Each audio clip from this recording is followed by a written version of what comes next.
প্রশ্ন ১, ২৫ এবং ৪০ এর মধ্যবর্তী মৌলিক সংখ্যা কতটি? আমরা একটু কাউন্ট করি। ২৫ তো আর মৌলিক সংখ্যা না, ২৬ও না। ২৭ কি মৌলিক সংখ্যা? না, কারণ ২৭ কে আমরা ৩ দ্বারা ভাগ করতে পারবো, ৯ দ্বারা পারবো, ১ দ্বারা পারবো, ২৭ দ্বারা পারবো। সুতরাং ২৭ এর হিসাব বাদ। কি আছে? প্রথম হলো ২৯, এরপরে আছে ৩১, ৩২, ৩৩, ৩৪, ৩৫, ৩৬, ৩৭, ৩৮, ৩৯, ৪০। অর্থাৎ ২৫ এবং ৪০ এর মধ্যবর্তী মৌলিক সংখ্যাগুলো হচ্ছে ২৯, ৩১, ৩৭। তাহলে কয়টি? ৩টি। ১ এবং ৭ এর মধ্যে মৌলিক সংখ্যা কয়টি?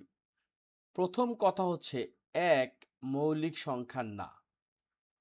এই ভুলটা অনেকে করে, ১ কে কাউন্ট করে। ২ একটা মৌলিক সংখ্যা, ৩ একটা মৌলিক সংখ্যা, ৪, ৫, ৫ একটা মৌলিক সংখ্যা, ৬, ৭ একটা মৌলিক সংখ্যা। বাস। এখন প্রশ্ন হচ্ছে গিয়ে উত্তর কি ৪টি হবে নাকি ৩টি হবে? কেন এটা বললাম? এখানে প্রশ্ন লেখা আছে ১ থেকে ৭ এর মধ্যে। যদি বলা থাকতো যে ১ থেকে ৭ পর্যন্ত মৌলিক সংখ্যা কয়টি, তাহলে আমরা ৪টি নিতে পারতাম। কিন্তু আসলে উত্তর হচ্ছে ৩টি। রাইট? এই মধ্যের কারণেই অনেকে কিন্তু নাম্বারটা পাবে না। তো বি কেয়ারফুল। ১ থেকে ৭ এর মধ্যে মৌলিক সংখ্যা হচ্ছে ৩টি। কি কি?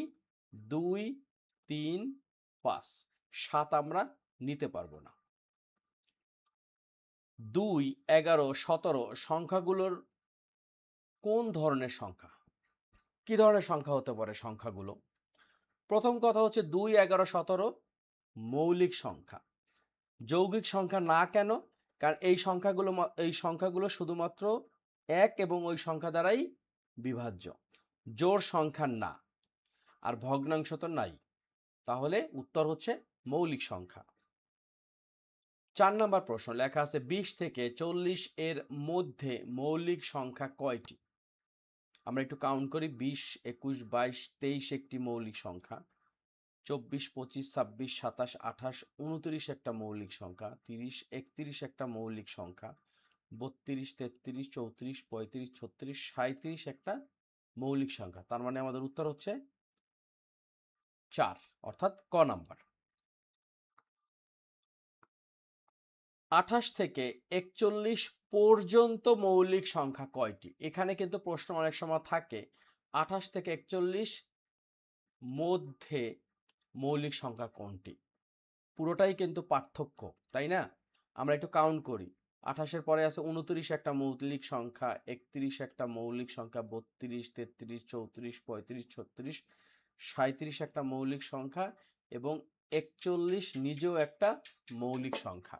এখন যদি থাকতো মধ্যে, অর্থাৎ ২৮ থেকে ৪১ এর মধ্যে, তাহলে উত্তর হইতো ৩, কিন্তু এখন উত্তর হচ্ছে ৪, কারণ বলছে পর্যন্ত। ২৯, ৩১, ৩৭, ৪১, ৪টি মৌলিক সংখ্যা। প্রশ্ন ৬, ১০ এর চেয়ে ছোট মৌলিক সংখ্যাগুলো হলো ১০ এর থেকে ছোট। প্রথম কথা হচ্ছে ৩ কি মৌলিক সংখ্যা? ইয়েস, যেটা ১০ এর থেকে ছোট। এরপর ৭ একটা মৌলিক সংখ্যা, যেটা ১০ এর থেকে ছোট।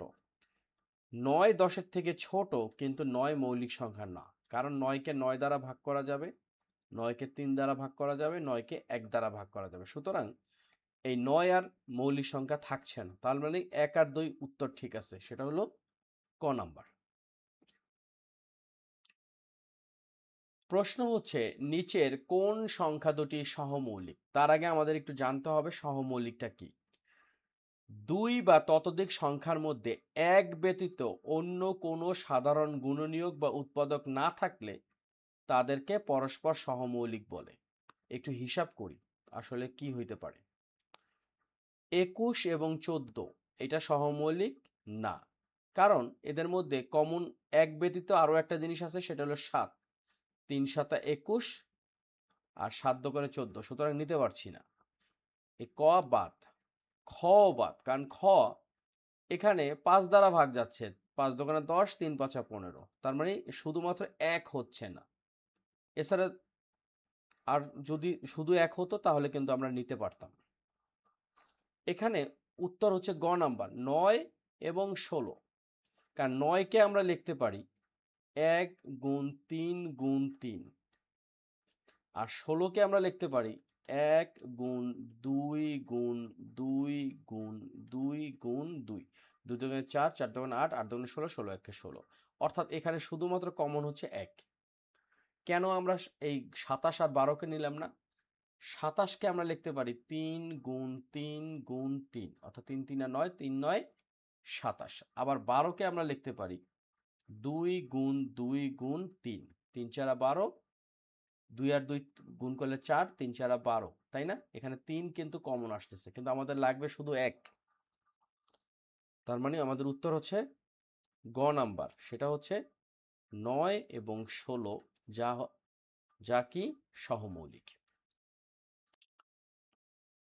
8 নাম্বার প্রশ্ন। 7 নাম্বার প্রশ্নে আমরা আলোচনা করেছিলাম সহমৌলিক নিয়ে, সেটাই এখানে লেখা। 2 বা ততোধিক সংখ্যার সাধারণ গুণনীয়ক 1 হলে সেটা হচ্ছে সহমৌলিক।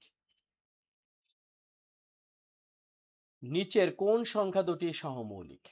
আমাদের বের করতে হবে 1 কিনা, তাই না?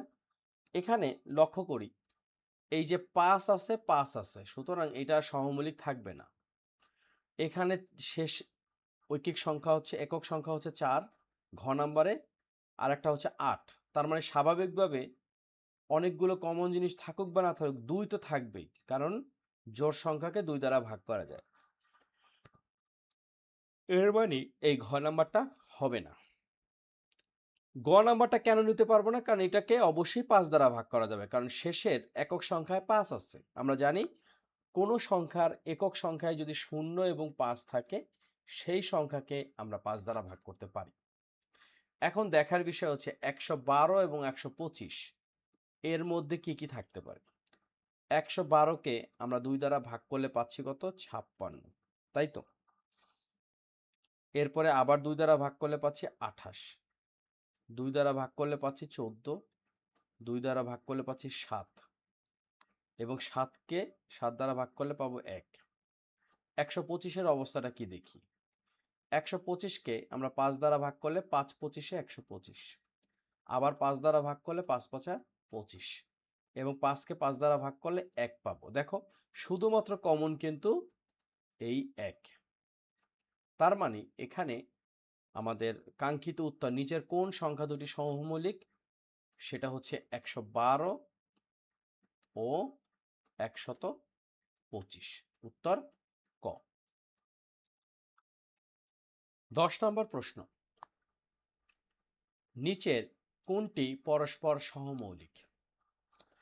3 আর 9 সহমৌলিক না, কারণ আমরা জানি সহমৌলিক হচ্ছে যে 2 বা ততোধিক সংখ্যার মধ্যে 1 ব্যতীত অন্য কোনো সাধারণ গুণনীয়ক বা উৎপাদক না থাকলে তাদেরকে পরস্পর সহমৌলিক বলে। তো এখানে আমরা দেখতে পাচ্ছি সাধারণ গুণনীয়ক অলরেডি 3 একটা আছে। 4 আর 15 সহমৌলিক। কিভাবে? দেখো 4 কে আমরা লিখতে পারি 1 গুণ 2 গুণ 2, আর 15 কে লিখতে পারি 1 গুণ 3 গুণ 5, অর্থাৎ এখানে শুধুমাত্র কমন হচ্ছে 1। আচ্ছা 11 আর 21 এর ক্ষেত্রে আমরা যেটা করতে পারি, এটাও কিন্তু একটা সহমৌলিক হচ্ছে, তাই না? 11, 1 গুণ 11, 11 একটা মৌলিক সংখ্যা। আবার 21 এর ক্ষেত্রে যেটা হচ্ছে 1 গুণ 3 গুণ 7, এটাও কিন্তু একটা উত্তর। সুতরাং খ এবং গ দুটিই কারেক্ট উত্তর। প্রশ্নে খেয়াল করতে হবে যে আসলে কি দিছে। যদি দুটা উত্তর থাকে এমসিকিউর ভিতরে, তখন টিচারের সাথে অবশ্যই কথা বলতে হবে যে এই ক্ষেত্রে কি করতে পারি। আর যদি একটাও না থাকে তাও টিচারকে জিজ্ঞাসা করতে হবে। ঘ নাম্বার 13 এবং 26 সহমৌলিক না, কারণ 13 এবং 26-এর কমন জিনিস হচ্ছে 13, কিন্তু কমন জিনিস থাকতে পারবে না, থাকতে পারবে শুধুমাত্র 1। তো আজকের ভিডিওতে আমরা 10টা এমসিকিউ প্রশ্ন সমাধান করার চেষ্টা করলাম ষষ্ঠ শ্রেণী মৌলিক সংখ্যা ও বিভাজ্য চ্যাপ্টার, সেটা হচ্ছে অনুশীলনী 1.2 এর উপরে। আশা করি এই ভিডিওটা তোমাদের খুব কাজে লাগবে।